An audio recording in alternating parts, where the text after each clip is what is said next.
What the hell is happening here with the Philadelphia 76ers? So they lose a couple of nights ago and drop to now 2-11 on the season. Now, if you watched the game a couple nights ago, which I did against the Miami Heat, first and foremost, I want to say, our boy Joe Star tweeted out a couple weeks ago who's the most improved player in the league so far. I threw out Tyler Hero's name. Just something to think about, folks. Huh? Just something to think about. Okay? That's all I'll say on the matter. But anyways, the Sixers are now 2-11 on the season. And naturally, we get a team meeting directly afterwards, which is fine. There's nothing wrong with the team meeting. Team meeting doesn't necessarily... Anytime I see a team have a team meeting and it gets leaked out, people online are always like, get your trades ready, mock trades. Team meetings can be good. Like, they can be good for the morale of the team. No, obviously it's not a great sign because it means things aren't going right. But, that's what teams do. It's a long season. You got to get guys right. Yvonne, thank you for the 8 months. Mavs 3-0 when you go to games. Yeah. You see it. Team meetings for sure happen all the time. Right? Now, what is unusual about a team meeting, though, I will say, and what is definitely not a good sign, is the details of your meeting leaking 12 hours later. Not even 12 hours later. That is where you start to run into problems. That's where you start to say, all right, something is fucked up here. Players only meeting or team meeting? I'm not sure. I think it was a team meeting.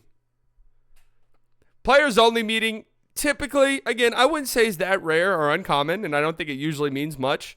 Players only meeting, though, I would say, Coach, you better watch your fucking back. Your ass is probably about to get fired somewhat soon. But a team meeting where we find out what happens immediately. It's not just like, hey, we called out some guys, but we quoting what was said to certain guys, especially when what was said was one of your best players, Tyrese Maxey, shitting on your franchise player, Joel Embiid. This is insane to me that this leaked immediately. And there's been some speculation that it might be Nick Nurse because the quote the leaker said elephant in the room. And Nick Nurse apparently uses that phrase all the time. Now, elephant in the room is a pretty common phrase. And I definitely feel like with when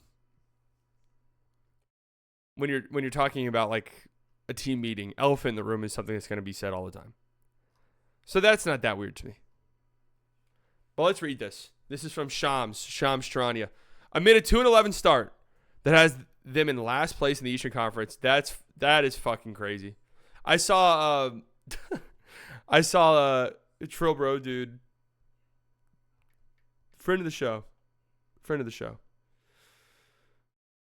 tweet out, Sixers fan, that if you had told him before the season Jared McCain was as good as he was, he would think that they were a super team. And he would think that they were like damn near undefeated. Imagine McCain vlogged the whole meeting. Hey, what's up, guys? We're having a team meeting right now. We're all shitting on Joel Embiid. Embiid, you fat fuck! PG went from one star with chronic issues to another star with chronic knee issues. Maybe with Paul George, the question becomes, if everywhere you go smells like shit, maybe it's time to check your shoe. Think about it.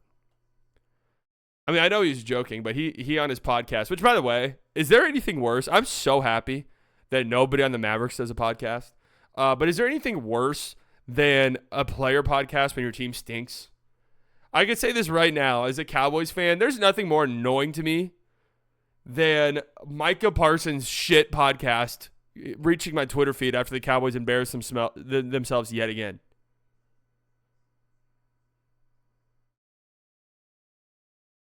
But Paul George, I know he was joking, but said when they played the Clippers that he was like, I was so pissed off they were double teaming me. Or no, maybe it was the Lakers. I don't remember which game he was talking about.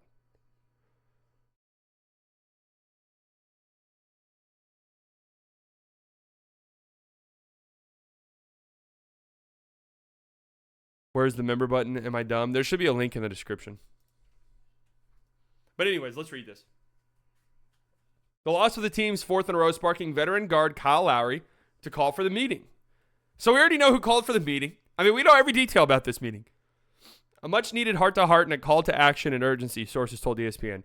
Players and coaches held each other accountable and took fault in the start to the season. All right, nothing out of the ordinary just yet.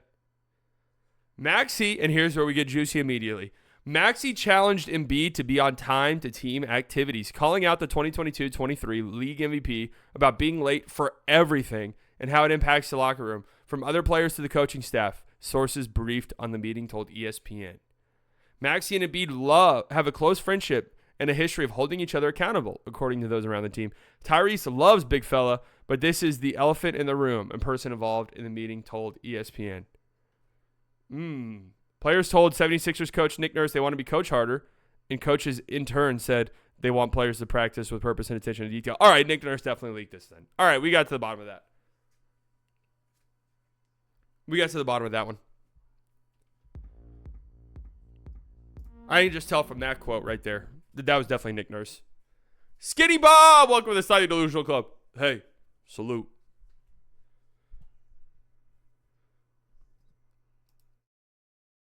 Embiid accepted the messages sent in the meeting, sources said, but he stated that he is sometimes confused about what the 76ers are attempting to execute on the court. So, look, the Embiid stuff. Oh, man. Look. For all of this shit Luka gets about not being in shape, not being ready to start seasons, whatever the case may be, I don't think it's anything remotely on the level of Joel Embiid. Nothing remotely on the level of Embiid. We don't know what's really going on. And my just outside analysis, I feel like, is that he has a knee problem that's way worse than they're letting on. Because I'm confused as to what's happened here. How did he miss several weeks entering the season in an effort to ramp up to be ready for the season? And I know, like, there's nothing competes with, like, actually getting on the court and playing in terms of, like, getting into shape. But if you watch this game against the Heat, he looked fucking terrible. Like, he looks awful. It looks like he hasn't ran in 3 months. Like, what is this ramp? What was the ramp up process exactly? He is playing like he has 2-3 years left in him. Fuck that. Like, he's playing like his prime is done. Like, I don't want to be that. That is very reactionary. But from what we've seen from Embiid so far this season, he's looked terrible. And when we combine that with this strange ramp up process that he had to go through in the lead up to the season, yeah, I'd be very worried. I'd be very, very concerned and scared if I were a Sixers fan that there's some, like, underlying knee problem that's just never going to get solved, and wouldn't you know it, our window has slammed shut. He didn't shoot a free throw in this game against the Heat, guys. And look, we could talk about the Embiid flopping and all of this stuff, foul baiting and flailing, but he typically goes to the free throw line so much because he's so dominant. It is annoying when he flops and stuff, but sometimes you have no other option but to foul him. And when he's just not being aggressive at all, that's where you start to say, okay, what the hell is going on here exactly?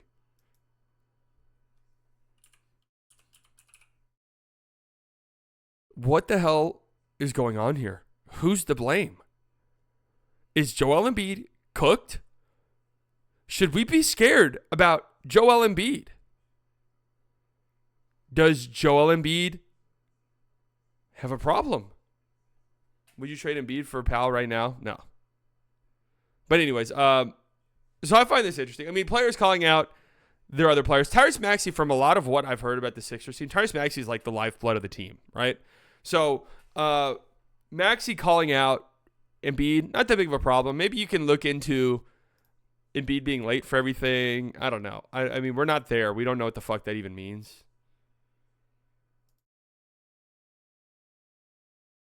But damn, the Embiid stuff is just kind of disheartening. I got to be honest with you. Because it feels like he's one of these players that when it ends, it just ends. I think we all kind of imagine riding off into the sunset stuff with these guys.